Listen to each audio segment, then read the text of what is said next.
What we're going to do today is demonstrate my specific workflow using the GoPro Fusion. It's nothing special. It's basic, but I know a lot of people are having problems, and it seems to work fine for me. I never really have any issues. I'm sure today I will, because I said that. But here we go. If you look over here, we have two cards. I have two readers, and I have both my cards. And I labeled my cards front 2, back 1 to represent their slots, so I always know which card I'm dealing with.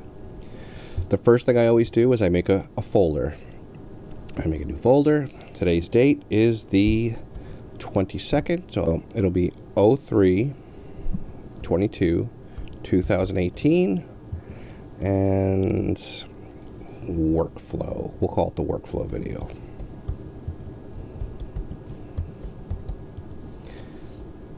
So now I have a folder. Now, some people will tell you to pull the files and put each file, individual file, in its own folder. Guess what I'm not going to do? I'm just going to take the whole folder, back folder, from the card and drop it in. And I'll do the same thing with the front. The whole folder, I don't separate anything. The whole folder. Drop it in.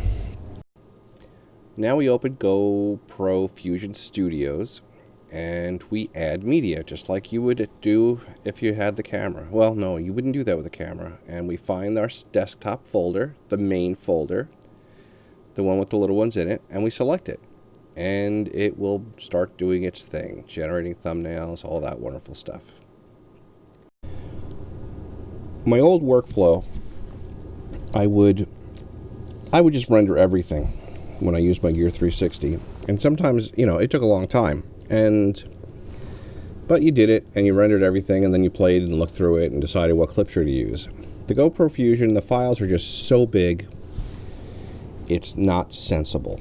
To me, anyway. I could be wrong. Other people, you have faster computers, better render times, that's great. My Mac, it takes a while.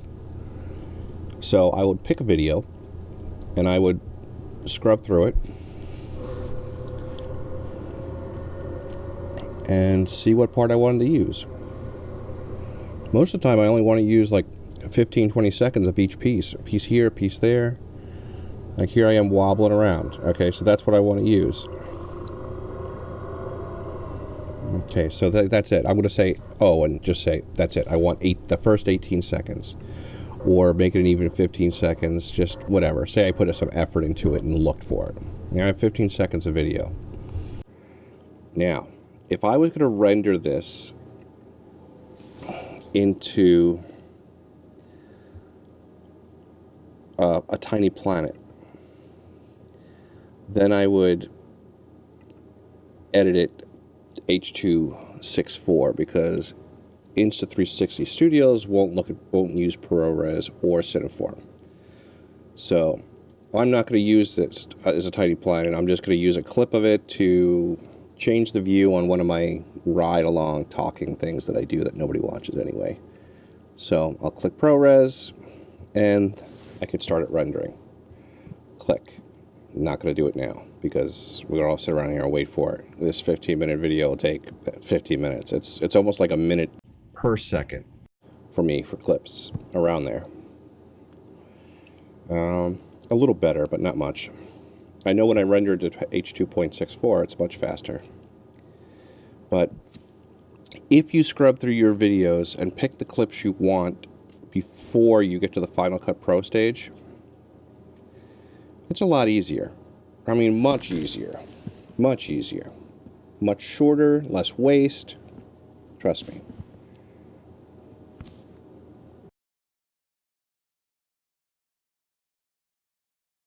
Our next step is naturally in Final Cut Pro. We have to figure out what kind of project we're going to do. Are we going to do a 360 project? Are we going to do convert it to a nice overcapture, as I like to call it? For this demonstration, we're just going to do a regular standard 1080 and we give it a name, calling it workflow for today, and boom, we open it. Now, it's going to be a 1080 video, and we will import the things that we just rendered. In this case, it was only one thing.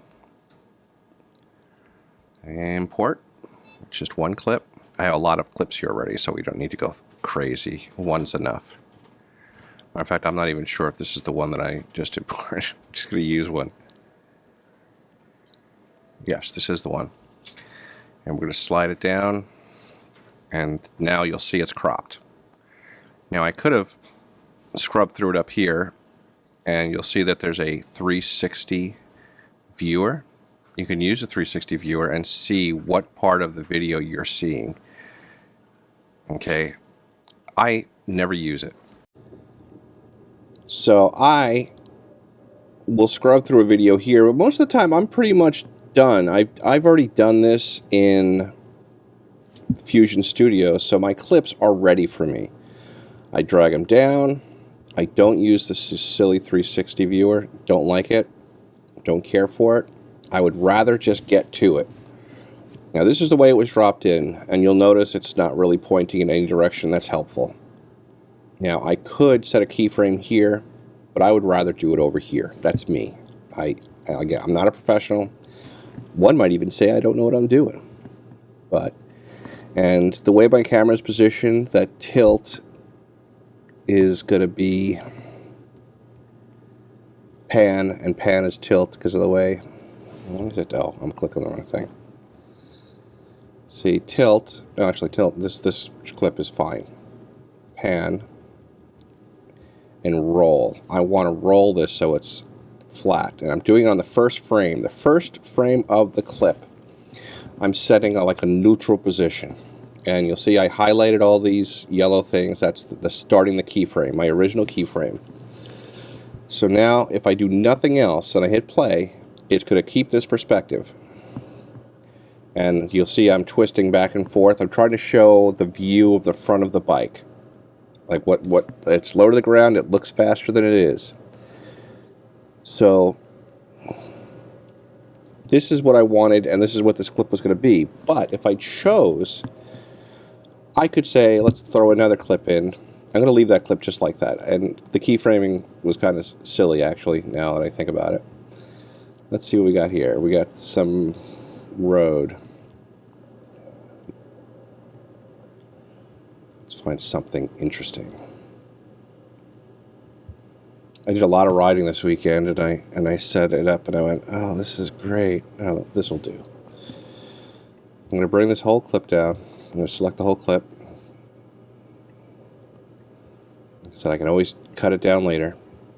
It's only 18 seconds, because again, like I said before, I usually preview this stuff. Okay, now the camera's in a better position for doing other things. Like I have multiple places I put the camera. Alright, we're going to go to the front of this clip. And we see, there's the little line. That means that it's that L, that's the one end. If you get to the other end, you'll see the other. And if it's the end, then you'll see a reel. I am going to come up here, and I'm going to set the first keyframe to set the position. And right now it's looking straight forward, which is what I want. And if I want to change the field of view, I could do that. I can go with a 1080, I can go as high as 133 before it starts cutting it.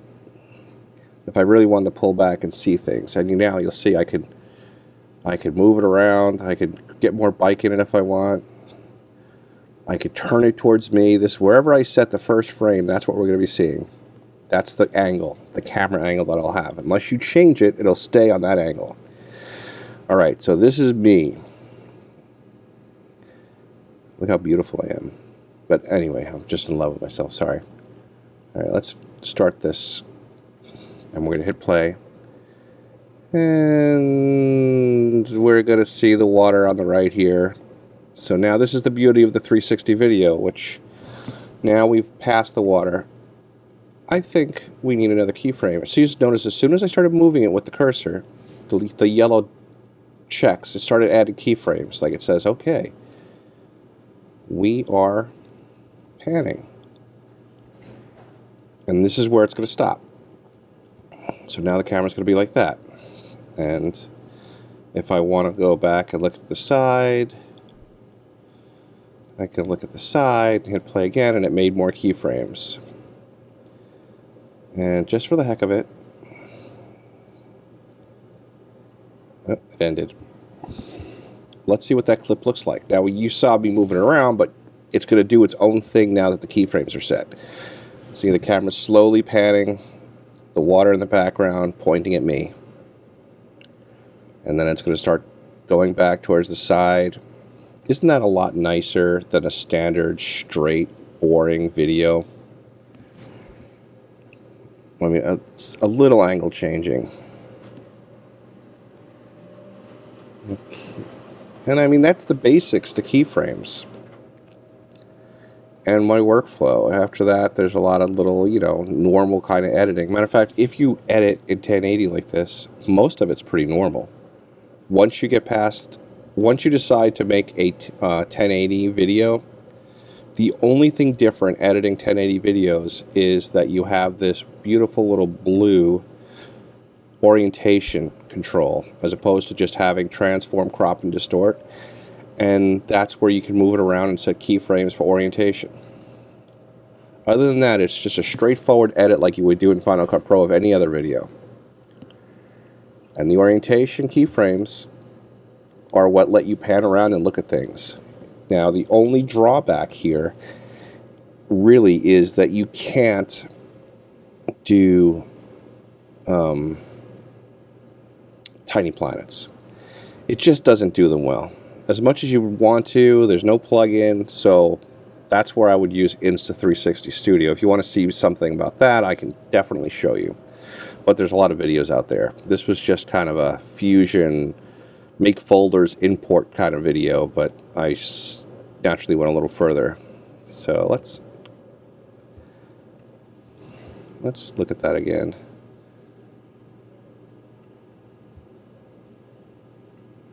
See, this is where I would end it.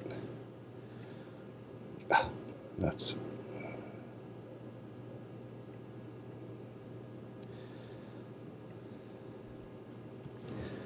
I would do that.